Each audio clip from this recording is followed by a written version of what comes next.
Good evening, everybody, and welcome to Most Sports. Most Sports being the place where I talk about what's ever on my mind about my teams or in sports in general. Tonight is the first ever recap on Most Sports, and we are recapping the Minnesota Wild's 2-1 victory over the Anaheim Ducks in front of a couple hundred people in the XL Energy Center in St. Paul, Minnesota. A couple takeaways, obviously tonight's game, not the best for the Wild. Not the worst for the Wild either. I mean, we saw their worst in Colorado on Thursday and on Saturday. But tonight still wasn't that great either. They faced a terrible Anaheim team. Let's not kid ourselves. Anaheim, they're pretty much the Buffalo Sabres of the Western Conference right now. And I don't think that's exaggerating.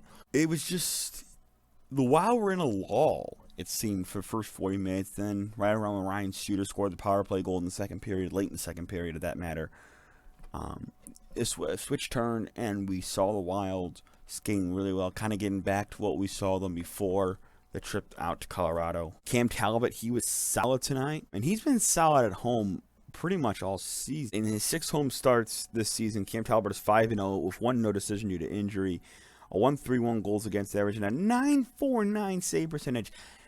Basically 95%. I know the NHL doesn't round, we're going to round. 95 save percentage for Cam Talbot in home starts since becoming a member of the Minnesota Wild. Those are 6, obviously. He had the 1 no decision. And I'm someone personally that invests more into save percentage than I do goals against, because goals against can be a factor of the team in front of you, good or bad. You could have a really low goals against it, playing a really good team. Likewise, you can have a really high goals against playing a really bad team.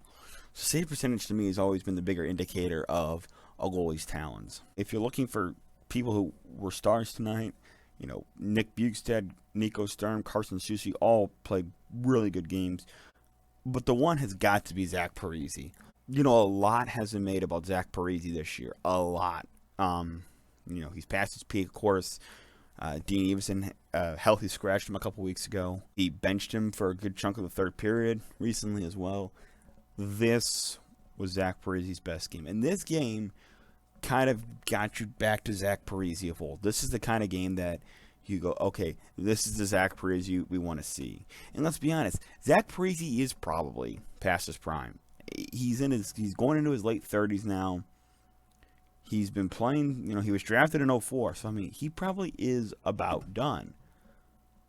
But that doesn't change the fact that he is still getting paid $7 million and he needs to perform. And this is the kind of game you want to see from Zach Parise. And let's not make any bones about it either. By the time Zach Parise finally does retire, guess what? We're still going to be talking about Zach Parise being one of the all-time greats in Minnesota Wild history. That's just a fact. Had we not had the COVID season, there could be a good chance today, if we had a regular season today, we could be talking about him having already broken or at least tied Marian Gabourik's franchise goal record. He's that close to Gaborik. And I should preface that by saying, have he finished out last season as well. That's how really solid Zach Parise's been now in his almost decade in Minnesota. And another positive tonight, and really a positive all season, Jonas Brodin. If you ask Wild fans, in recent years, who's the best defenseman? You would get a wide range of answers. You would say, offensively, you got it's Matt Dumba. If we're talking just for an offensive game, it's Matt Dumba, clearly. Experience, being that guy that can, eat up time on ice, which is positive, kind of like an Indians eater in baseball. It's Ryan Suter. If we're talking little things, doing the right doing the right way, doing the little things the right way, playing a 200-foot game, basically being the best all-around defenseman, you'll probably get Jared Spurgeon.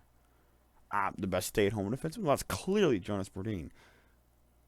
I think this year, Brodin might be the Wild's best defenseman, and arguably, he might be,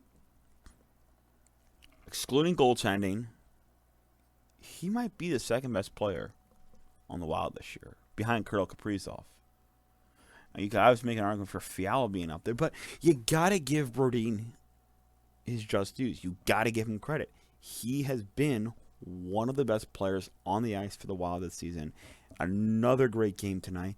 He's getting it going offensively too. Like I remember during the game, Fox Sports North threw up a graphic talking about how, he's on pace, for an 82 game season, 15 goals. That's amazing for a guy like Brodin, a defensive defenseman, a true stay-at-home defenseman, to score 15 goals. That's an unbelievable mark. And I don't know if that's because Evason's system is so offensive friendly, or if it's because Brodin is kind of now that Spurgeon's the captain and he's kind of getting the Suter minutes. If they're kind of viewing Brodin as that new Spurgeon, we can move him anywhere in the lineup and he can produce. I don't know what it is, but whatever it is, you got to give Jonas Brodin credits. He, and no disrespect to Jared Spurgeon. Jared Spurgeon has been terrific this year too, but Brodin has been the best defenseman in Minnesota this year, and he's easily been a top 5 player in Minnesota this year too. One not so bright spot tonight. Kirill Kaprizov probably had his worst game with the Wild. Like, I'm not a big analytics guy, but his game score was negative 1.22. Yikes. Some other game scores, Carson Soucy, 2.55, 1.72 from Nico Sturm, 2.18 from Nick Bjugstad, Zach Parise, 1.21. Personally, I'm surprised it was 1.21, only that, of how well he played. First on a lot of categories on the team.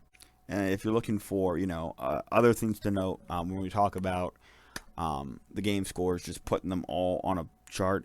Kirill Kaprizov was not the worst tonight. That's still Victor Rask. The best two, though, were Carson Soucy, Nick Bjugstad, Nico Sturm, Jonas Brodin, and Nick Bonino wind up the top 5. And that is, again, very surprising for how good Zach Parise played. And maybe that's just because Parise has struggled so much recently, or at least this year. But I'm happy to see it, and I really hope Zach Parise is back. Shots on goal favored Anaheim 25-23. Minnesota won the hits battle 13-9. Both teams had 6 penalty minutes, and Anaheim beat the Wild on face-off percentage. There's a stat cap. Power play, Wild were 1 for 3. They scored a power play goal tonight. Isn't that great? Anaheim was 0 for 3, so a good night for Wild special teams. Wild had 6 takeaways to Anaheim 7. The Wild also had 15 giveaways tonight. The Wild also blocked more shots, though, so not too bad. The Wild shots on goal went 5-11-7. Anaheim went 10-6-9. That's first to third period. The goals tonight, the first goal was Terry all alone, unassisted for Anaheim. Ryan Suter from Ryan Hartman and Jared Spurgeon. That goal came at 16:21 of the second. It was a wrist shot on the power play. And then finally, Nick Bjugstad had a wrist shot with 3:42 into the second.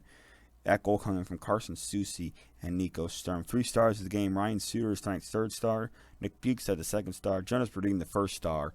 That's all courtesy of the NHL app. And then next up for the Wild, they'll be in Anaheim. They'll be at home against Anaheim again. 4:30. That's kind of an on start time. That is the first of a triple hitter on NBC that game. Wild 19-10-1 now. Anaheim falls to 9-18-6. Yeah, like I said, Sabres of the West.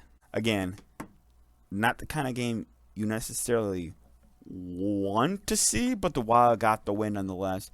Probably can't do it against any other team in the league except for Buffalo. Playoff picture. I know Anaheim and St. Louis are playing right now. I don't know if I can check that score real quick. The Blues and Knights are tied 1-1. That game is in the second period, going to the middle stages. This win tonight gets the Wild back to a point behind Colorado for second in the division, 3 behind Vegas, and they are 2 up ahead of the Blues. LA Kings have 32 points. Arizona has 31. San Jose has 26. And then, of course, Anaheim is in last. So, it's getting to be that point. It's time to start thinking, who you're going to be playing in the playoffs. And right now, I don't know if I want to face Colorado in the playoffs. To me, personally, if this holds, I would almost rather the Wild get a wild card spot and draw Anaheim. And I'm sorry, and draw Vegas, and then play Vegas in the first round. That's our best matchup. For some reason, we match up well against Vegas. And then I'll have to see how we match up against the Blues, but have the Blues defense go against Colorado's offense, and just have them just beat the hell out of one another for 7 games. You know, and anything can happen. I want to win a playoff series though. You know, because I don't expect the Stanley Cup. I don't even expect a Western Conference Final appearance this year. In fact, I was expecting us to basically get on the last day of the year. So right now, the season we've had so far has been still very good, regardless of how those 2 games in Colorado went, regardless of how a little sketchy these first 40 minutes look.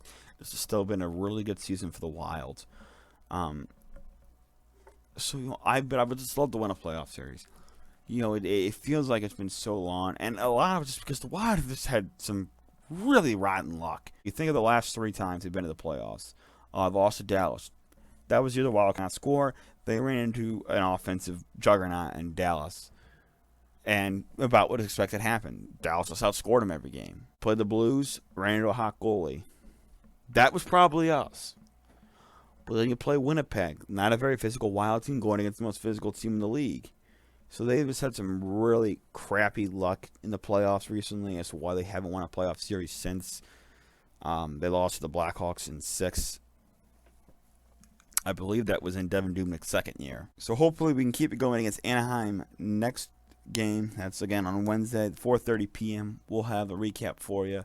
Probably a little bit later in the night. I don't really know yet. But I'm really looking forward to growing the channel. I'm really looking forward to interacting with everyone in the comments. Please leave a comment below.